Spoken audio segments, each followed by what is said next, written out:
கோரிக்கை அனகாபுத்தூர்ல இடிக்கப்பட்டது என்பது அநீதியானதுங்க. அது நியாயமானது இன்னைக்கு வரைக்கும் அரசாங்கம் சொல்லல.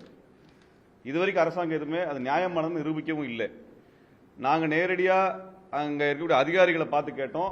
ஆற்றின் எல்லை எதுன்னு கேட்டோம். ஆற்றின் எல்லையை அவர் வரையறை செஞ்சு எந்த மேப்பையும் காமிக்கல, எந்த சர்வேயும் காமிக்கல. ஆற்றின் எல்லை என்று அரசாங்கத்தினால் அந்த நீர்வளத்துறையினால் ஒரு கல் நடப்பட்டிருக்கிறது. அந்த கல்லுக்கு மேற்புறமா தான் மக்கள் குடியிருப்பு இருக்குது. இதுதான் வெளிப்படையான உண்மை. அப்ப மக்கள் ஆற்றங்கரையில இல்லை. முதல் விஷயம், அனகாபுத்தூர்ல அந்த மக்கள் ஆற்றங்கரையில் இல்லை. இதுதான் உண்மையானது. ஆற்றங்கரையில் யார் இருக்காங்கன்னா, இந்த மக்கள் இருக்கிற குடியிருப்புக்கு எதிர்ப்புறத்தில் இருக்கக்கூடிய மாதா இன்ஜினியரிங் கல்லூரி, மாதா பொறியியல் கல்லூரி இருக்குது, காசா கிராண்ட் இருக்குது, எதிர்ப்புறத்தில் காசா கிராண்ட் இருக்குது, அதுக்கு அருகாமையிலும் காசா கிராண்ட் இருக்கு. 2 ப்ராப்பர்ட்டி இருக்கு. அதுல இருந்து 1 கிலோமீட்டர் இன்னொரு காசா கிராண்ட் ப்ராப்பர்ட்டி இருக்குது. அப்ப இதெல்லாம் தான் எங்களுக்கு கேள்விகள் எழுப்பப்படுது. உண்மையாலுமே நியாயமா நடந்திருக்கான் என்றால், அனகாபுத்தூரில் அநீதி நடந்திருக்கிறது. பெரிய நிறுவனங்களுக்கு சாதகமாக அதிகாரிகள் செயல்பட்டுக் கொண்டிருக்கிறார்கள். இது பிரச்சனை பெருசாயிடக்கூடாது, பெருசாவதற்கு முன்பாகவே எல்லா வீடுகளும் இடிக்கப்பட வேண்டும் என்கின்ற நோக்கத்தில் மட்டும்தான் அரசு செயல்படுகிறதே ஒழிய நீதி வழங்க வேண்டும் என்கின்ற நோக்கத்தில் அரசு செயல்படவில்லை என்று பகிரங்கமாக நாங்கள் குற்றம் சாட்டுகிறோம்.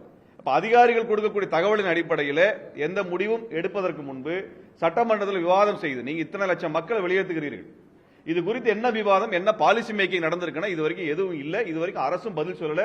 இத்தனை போராட்டம் நடந்திருக்கு. இதுவரைக்கும் அரசு அதிகாரிகளோ அல்லது மக்களால் தேர்ந்தெடுக்கப்பட்ட பிரதிநிதிகளோ அமைச்சர் பெருமக்களோ யாரும் இதுவரை ஊடகத்தை சந்தித்து விளக்கம் தரவில்லை. இது 2 வருஷமா நடக்கக்கூடிய பிரச்சனை. இப்ப எங்களோட அனகாபுத்தூர் மக்களுக்கு மட்டுமல்ல, அடையார் ஆற்றங்கரை, கூவம் ஆற்றங்கரை, கொற்றலை ஆற்றினுடைய கரை, பக்கிங்ஹாம் கால்வாயினுடைய கரை, இந்த பக்கிங்ஹாம் கால்வாயில 2000 வீடு இடிக்கிறதுக்கான நோட்டிபிகேஷன் கொடுத்திருக்காங்க. இதே முறைதான் நடக்குது.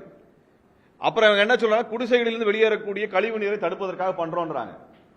நீங்க ஆற்று கரையை வலுப்படுத்துறீங்களா அல்லது மாசுபடுத்தல் தடுக்கிறான்னு சொல்லி பண்றீங்கன்னா எந்த விதமான தெளிவான அறிக்கைகள் இதுவரைக்கும் இல்லை. குடிசைகளிலிருந்து வரக்கூடிய கழிவு நீர் தான் ஆற்றை மாசுபடுத்துதுன்னா அங்க இருக்கிற பெரிய நிறுவனங்களுடைய எஃப்ளூயன்ட் என்ன நாங்க சொல்ல, அதுக்கு ஏதாவது ரிப்போர்ட் இருக்கானா? எந்த ரிப்போர்ட்டும் இல்லை.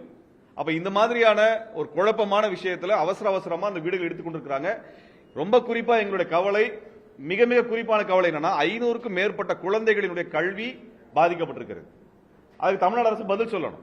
நீங்க கொண்டு போய் நான் மறுகுடியுரிமை பண்றேன்னு சொல்றீங்களே, 20-30 கிலோமீட்டர் தள்ளி போட்டா குழந்தைங்க எந்த பள்ளிக்கூடத்தில் படிக்கும்? அதுக்கான வசதி என்ன இருக்குது? இப்ப நீங்க ஏற்கனவே கண்ணகி நகர்ல இப்படிதான் கொண்டு போய் குப்பை மாதிரி எல்லா மக்களையும் கொட்டினீங்க. கண்ணகி நகர், பெரும்பாக்கத்தில் உயர்நிலை கல்வி பள்ளிக்கூடங்கள் எத்தனை இருக்குது? எத்தனை மேல்நிலை கல்விக்கூடங்கள் இருக்குது? எத்தனை கல்லூரிகள், அரசு கல்லூரிகள் இருக்குன்னு இதுவரைக்கும் ரிப்போர்ட் இல்லை. ஏதாவது அரசு மருத்துவமனை இருக்குதா?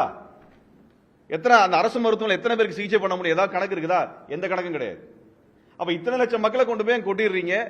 இது திரும்ப திரும்ப நடந்துகிட்டே இருக்குது. அதனால எங்களுடைய கேள்வி என்பது, இது முறையாக நடக்கவில்லை. ஆக மக்களிடத்தில் நாங்கள் தெரிவித்துக் கொள்வது என்பது இது நேர்மையாக நடக்கல.